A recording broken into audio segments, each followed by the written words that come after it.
Okay, now let's talk about the rubber boom in the Amazonian countries. So, primarily, we're talking here about Brazil, which includes the majority of the Amazon forest, but also parts of Colombia, Venezuela, Ecuador, Peru, and Bolivia. And the Amazon boom is going to bring tens of thousands of people to the Amazon forest. And the Amazon region was Latin America's sleepiest region for centuries. There was primarily just indigenous people that lived there. And this mass rush of people into the Amazon is actually going to lead to the extinction of many indigenous groups in the Amazon. And in Brazil, as I mentioned, we'll be discussing mostly here, the rubber trade became the mainstay of the Brazilian economy, providing at its height almost 40% of its export revenues, nearly equaling the importance of coffee. And the rubber boom lasted from 1870 to 1910 when it collapsed. And during its heyday, the rubber boom attracted laborers, speculators, and merchants from all over the world to the region. And rubber comes from latex. And the latex, or the sap, it comes from the pará tree, which you see pictured here. And for centuries, there was really no use that Europeans had for the latex.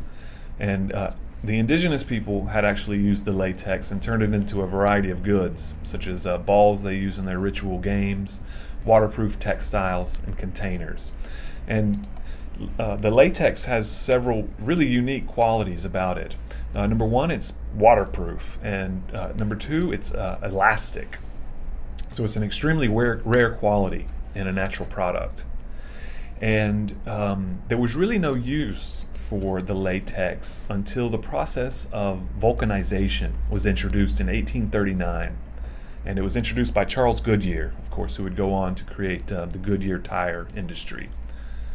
And vulcanization is basically when you add heat and sulfur to the latex. When you did that, you could make the latex in just about into any shape. And when that occurred, that meant you could make rubber into all different types of commodities.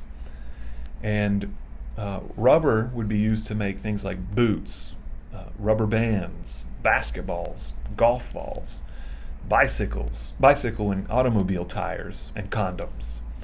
And condoms were the first cheap and reasonably reliable contraceptive during this period.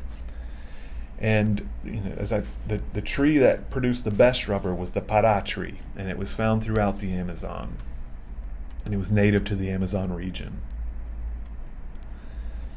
And because the tree did not grow in clusters or groves, there was only one or two for every few acres that could be found.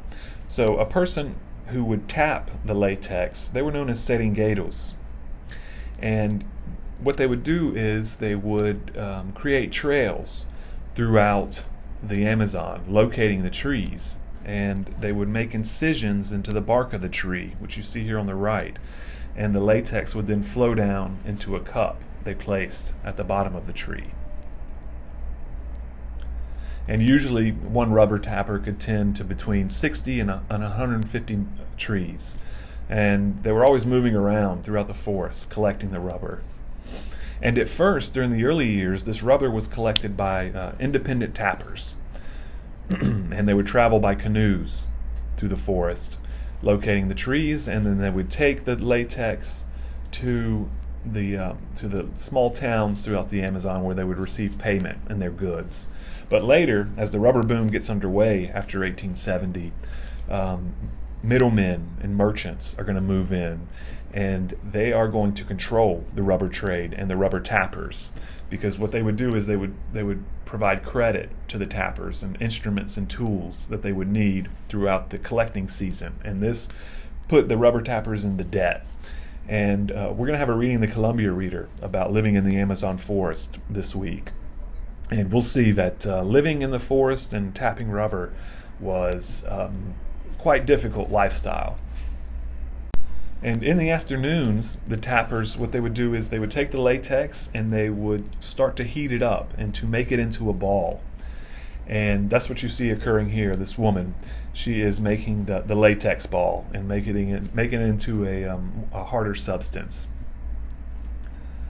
And the tapper constantly turned the stick while slowly dripping the liquid latex over it. And gradually, a large ball of solid rubber would form. And the gathering season lasted only about 6 months out of the year because, of course, it's raining quite often in the rainforest. And half the year, the soil and the land would be too marshy to be able to collect the rubber. And as I mentioned, the Amazon had been Latin America's sleepiest region before the rubber boom transformed it. And quiet towns such as Belém and Manaus, they became boom towns in the 1870s. And as demand for rubber skyrocketed, people flocked to the region in hopes of making a fortune in collecting and selling latex. Others came to provide food, services, entertainment, and other amenities for demand in the new boom towns. And at the center of the rubber boom was the city of Manaus, and which I put here on the slide. That is Manaus today. As you can see, it's a modern city, and it's in the middle of the Amazon. And the rubber barons, those individuals who made fortunes selling the rubber to foreign merchants, they turned Manaus into a modern city. They built a modern opera house which attracted foreign talent, installed electric lights and streetcars, well before even many European cities. And Manaus soared from a population of really just a few hundred people to contain a population of 100,000 by 1910. And so the rubber boom, it lasts about 40 years, but it comes to a bust in 1910. And this had to do with a British adventurer, Henry Wickham was his name. He took seeds of the para tree and he eventually sold them to the British government. And what the British government did then was they started rubber plantations in their colonies in Sri Lanka, in Malaysia, and Southeastern Asia. And producing rubber trees on plantations was much more efficient and economical than gathering it in the wild in the Amazon forests. And Brazilian rubber simply could not compete with the plantation rubber of Southeast Asia. And they tried to create rubber plantations in Brazil, but they could not do it because the tree is native to South America, and the disease that lives on the tree, South American leaf blight, it would not allow the tree to be grown on plantations. And this is why the rubber tree was spread out over the Amazon, because that was how it survived. It couldn't grow in clusters and in groves. But South American leaf blight did not exist yet in Southeast Asia. So in Asia they could be grown on plantations, but not in Brazil. And when this occurred in the 1910s, the collapse of the rubber trade, this was a huge blow to Brazilian national pride, because it was believed that the para tree was very unique to the Brazilian people and nation. And by 1910, the Brazilian rubber trade had folded, and boom towns in the Amazon quickly became ghost towns.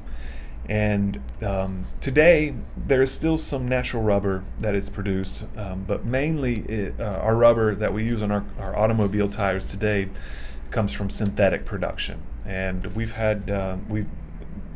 synthetic rubber has been produced ever since the 1930s.